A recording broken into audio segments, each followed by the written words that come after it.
La provincia de Córdoba tiene un sistema de salud muy potente, muy potente. Si vos me decís cuál es el problema que tenemos, yo te diría que es el problema de la burocracia estatal. La respuesta que intenta dar la ley no es la adecuada. ¿Por qué? Porque va a un sistema exclusivamente psiquiatrizante. La deuda que tiene la nación de los programas específicos es tremenda. Cuando a mí me dicen, bueno, la gente votó en contra de la casta, la pregunta que yo me hago es, ¿la casta son los jubilados? ¿La casta son los discapacitados? No, no son ellos.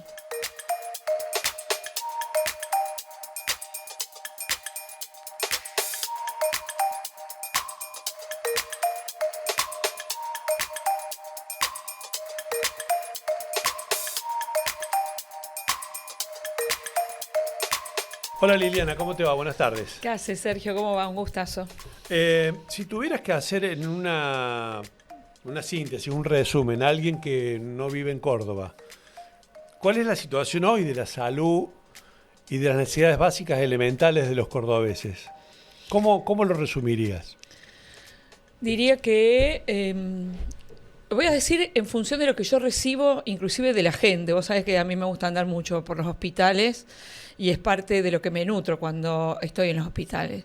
La provincia de Córdoba tiene un sistema de salud muy potente, tanto en el primer nivel, que son los municipios, como en el segundo y el tercer nivel, que ha pasado de atender, dato objetivo, 1.300.000 y pico personas según el censo 2022, de personas sin cobertura de salud. Hoy tenemos, según el Departamento de Estadísticas de la provincia de Córdoba, que es el que sigue los datos del INDEC, 1.700.000 personas sin cobertura de salud. Medio millón más. Sí, eso es lo que ha pasado desde el 2022 hasta ahora.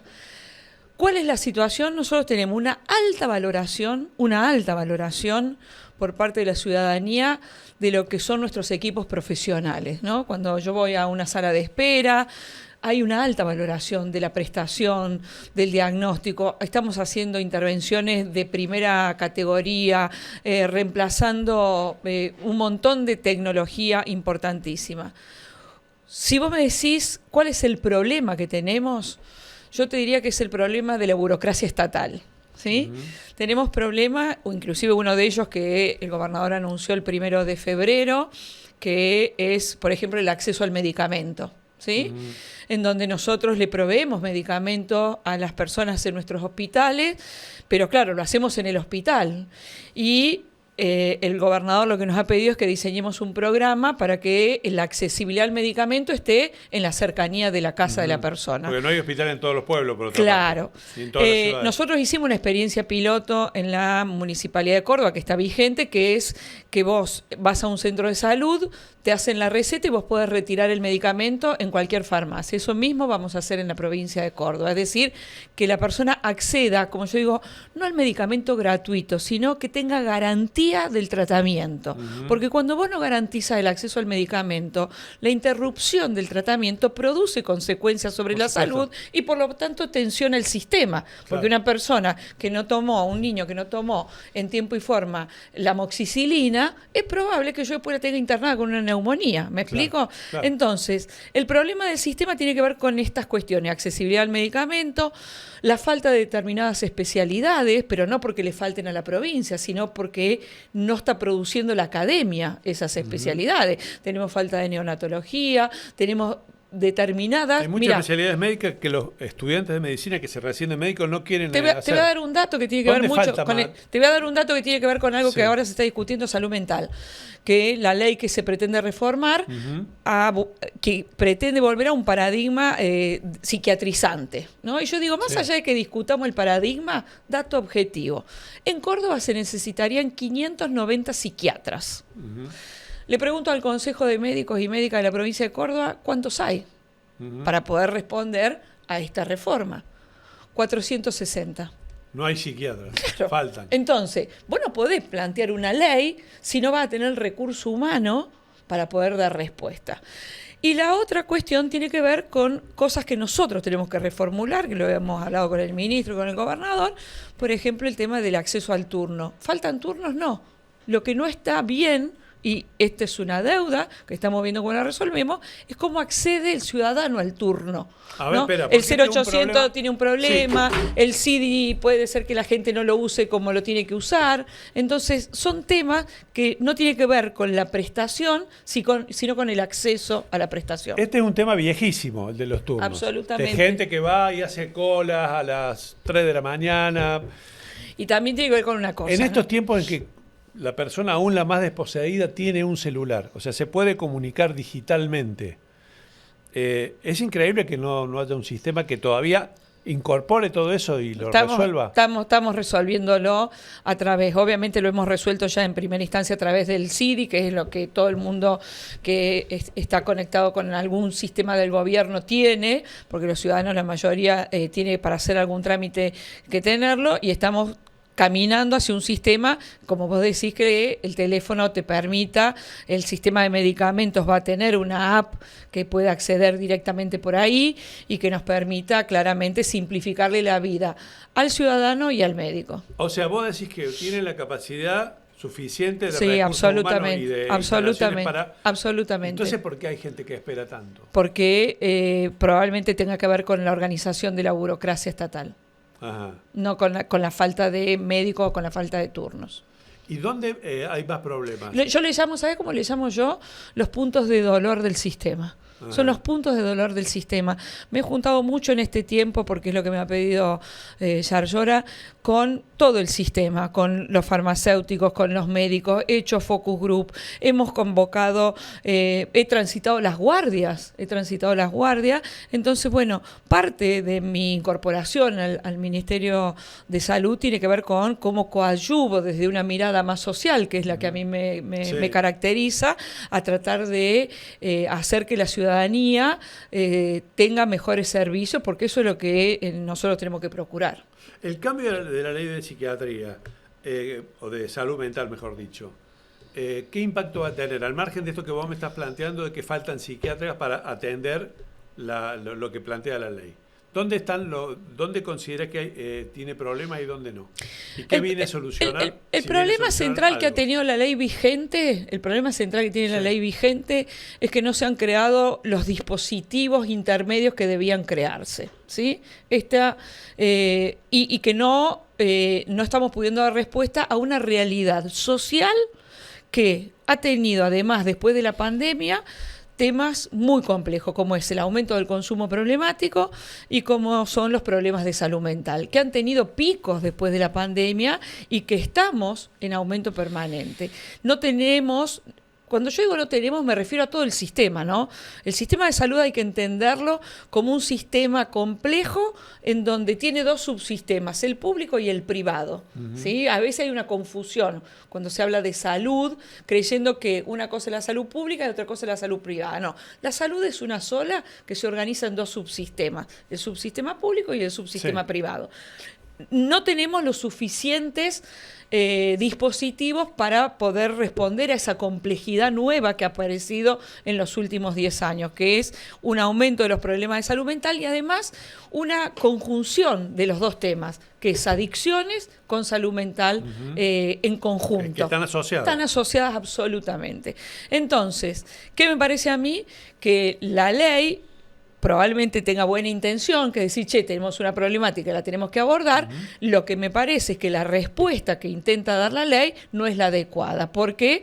Porque va a un sistema exclusivamente psiquiatrizante, como si una sola profesión, la psiquiatría, pudiese resolver esta complejidad. Y la cuestión de la salud mental y sobre todo del consumo problemático está atravesada por tantas multiplicidades de factores.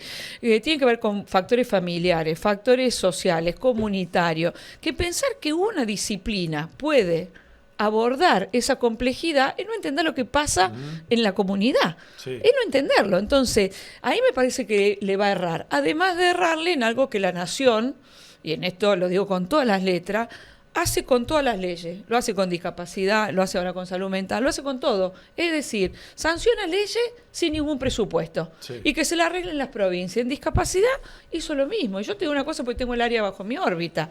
O sea, cuando yo lo escucho al presidente Milei decir que las provincias se hagan cargo de la discapacidad, yo el año pasado hice un estudio a mandato del gobernador que me dijo, ponete a mirar cuánto invertimos en discapacidad, porque el Estado tiene muchas áreas que aportan de distintas maneras. ¿Sabés cuánto puso la provincia de Córdoba el año pasado en discapacidad? No. 130.000 millones de pesos.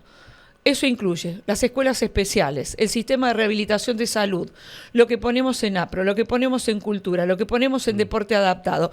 Y después ese fondo que sí está bajo mi órbita, que es un fondo que no se pisa con nada de esto y que estuvo destinado y está destinado a promover los procesos de autonomía de las personas con discapacidad. Sí, además de eso están los fondos que aporta la Nación a través del ANDIS.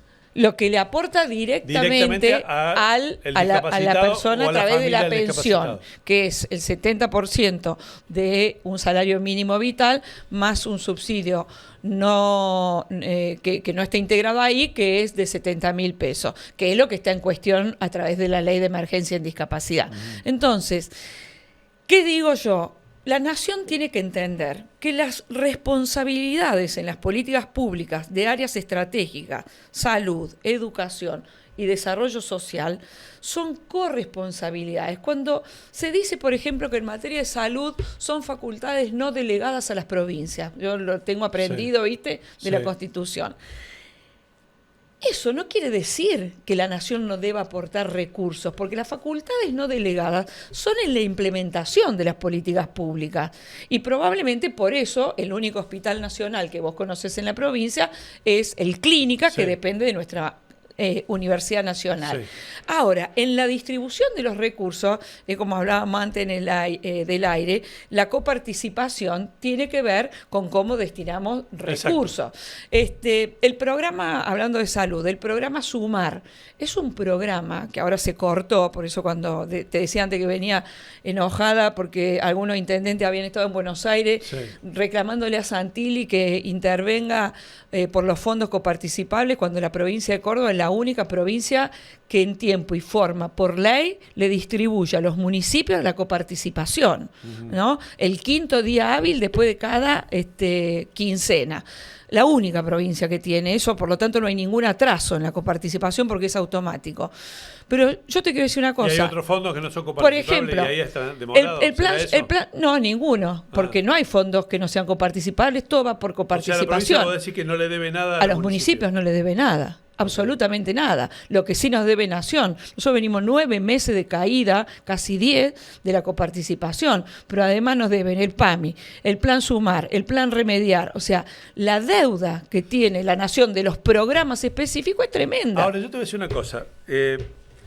Venimos de un proceso en el que había un enorme proceso, me refiero a años de gobiernos nacionales y de gobiernos provinciales que superpusieron largamente un montón de planes.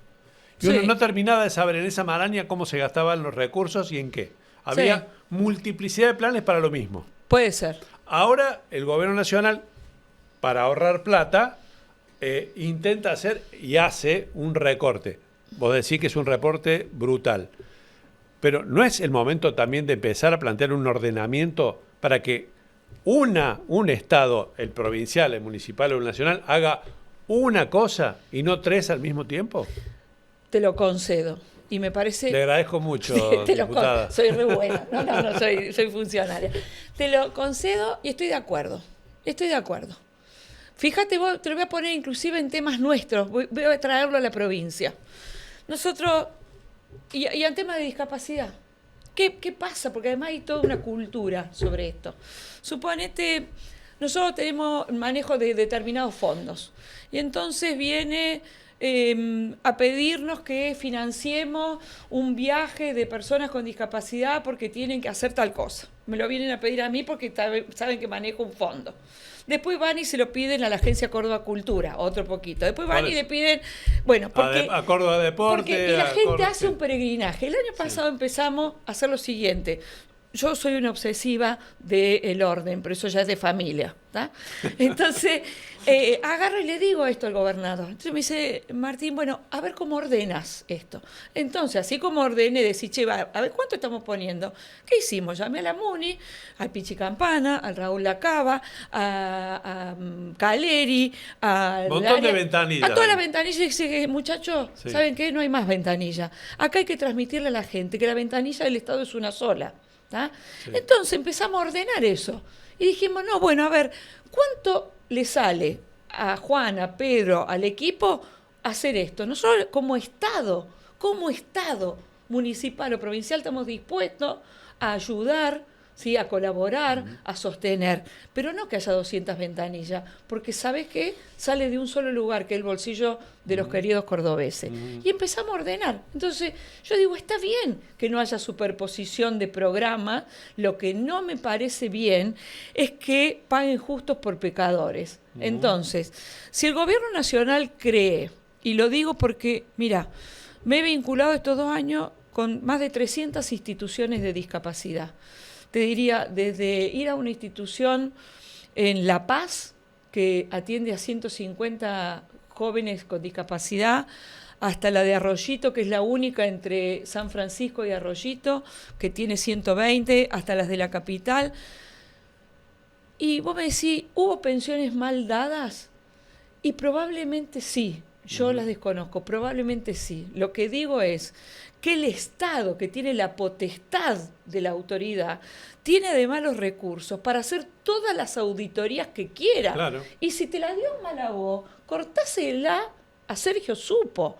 No Sí. se la corte Que a alguien que tengo la una tiene. pensión por discapacidad Claro. y no soy ¿Qué hizo el discapacitado? gobierno? Le cortó a todo el mundo, se ahorró 2 años y medio de pensiones, y mientras tanto yo tuve que ver en San Carlos Mina a una mamá con una nena con parálisis cerebral que hacía 1 año y medio que no tenía la pensión porque la Pagaron saben ni justo por pecado. Claro. Eso es lo que yo cuestiono. No estoy en contra ni de las auditorías, ni de los controles, ni del ordenamiento. Lo que digo es, che, nos sentemos en una mesa y miremos qué pone cada Vos uno. me explicaste lo que hiciste en términos de orden y en la provincia. ¿Hay algún criterio de orden y de contacto y de relacionamiento con la nación? Porque, insisto, hay cosas que siguen todavía superpuestas en muchísimas áreas de los estados, provincias, etcétera. ¿Hay algún criterio de orden de posibilidad de conversación o es simplemente ladridos de un lado y del otro? No, yo, en lo personal he participado de algunas reuniones del Consejo Federal de Niñez, el ministro de Salud participa en el Consejo Federal de Salud, se plantean estas cosas. Es muy difícil, mira, es muy difícil, y no voy a dar el nombre del funcionario porque la verdad que me parece una buena persona. Cuando del otro lado te contestan, mira, yo de este tema no entiendo nada, te estoy hablando de temas complejos para Argentina, Sí. y mi única responsabilidad acá es hacer los recortes en los números. Ujú. Entonces es muy difícil.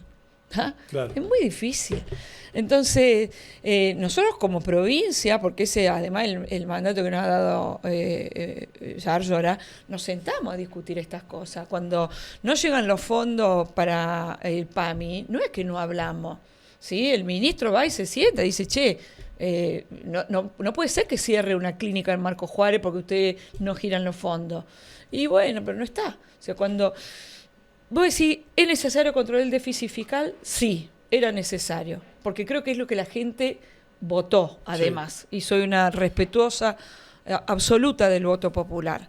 Ahora, ¿eso es a cualquier costo? Yo creo que no. Y creo que hoy la discusión que está teniendo la ciudadanía y lo que está mirando la ciudadanía, cuando a mí me dicen, bueno, la gente votó en contra de la casta, la pregunta que yo me hago es, ¿la casta son los jubilados? ¿La casta son los discapacitados? Sí. No son ellos. O sea, sigue habiendo una inequidad por el hachazo generalizado. Generalizado. Viste que yo, como soy psicóloga y tiendo a hacer esas lecturas y a mirar esas metáforas, cuando vos hablas de motosierra, viste, yo me imagino el terreno de tu casa, vos vivís en el campo. Cuando vos vas con la motosierra, le da a todo, sin discriminación. No es lo mismo que agarrar la tijera de podar. Creo que hay un... yo no quiero imitarte en tu condición de psicólogo. No, porque te van a cobrar ejercicio ilegal de la profesión. No, pero yo creo que eso también refiere a una idea mágica de solución mágica. Puede ser. De corto acá y se solucionan los problemas. Y no se solucionan los problemas. En todo caso, se acomodan las cuentas en forma brusca. Bueno, de hecho, el problema más serio que tiene la Argentina, que es el tema productivo y la falta de empleo, vos me decís, porque muchos me han preguntado, yo estoy mucho en la comunidad, ¿no? ¿Por qué no hay más lío? ¿No? ¿Por qué no hay más lío?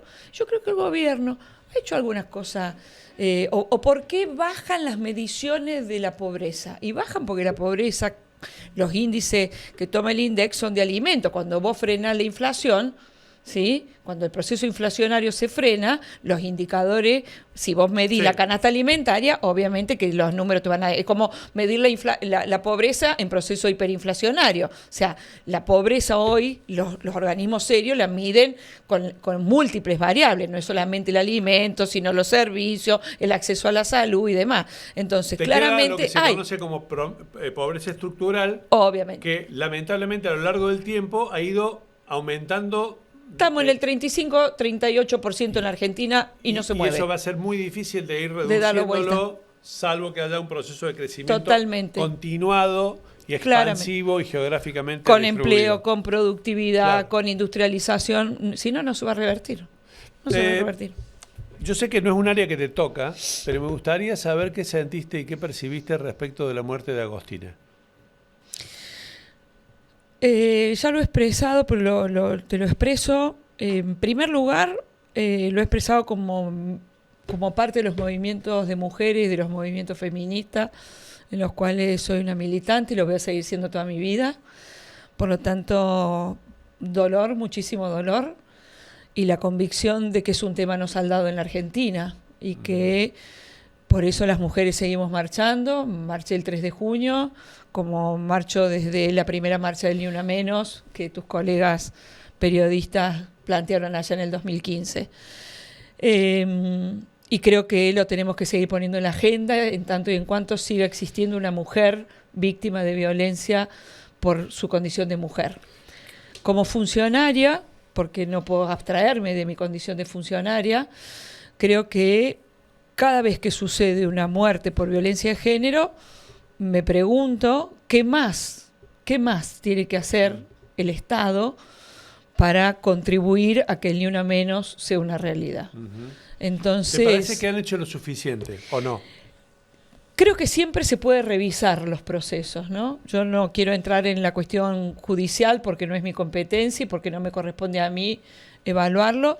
Sí creo que el Poder Ejecutivo, a través del Ministro de Seguridad, es un auxiliar de la justicia e hizo lo que la justicia le ordenó que hiciera.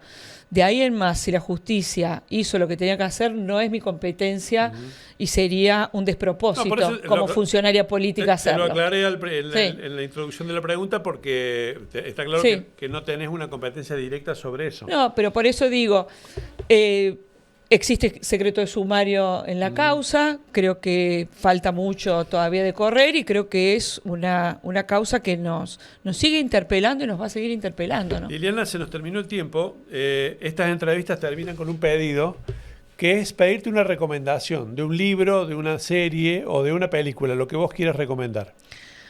A ver, libro. Leí uno hace poco que tiene que ver con poder entender los fenómenos sociales, que se llama Implosión, que es de dos sociólogos bonaerenses, que explican, con algunas diferencias entre lo que ellos explican, pero que es interesante para quienes estamos en la lectura de lo que pasa en la vida cotidiana de la gente, que explican o tratan de explicar cómo pasamos de la protesta social a lo que pasa hoy en el territorio. Implosión se llama. Gago creo que es uno de los autores y el otro no me acuerdo.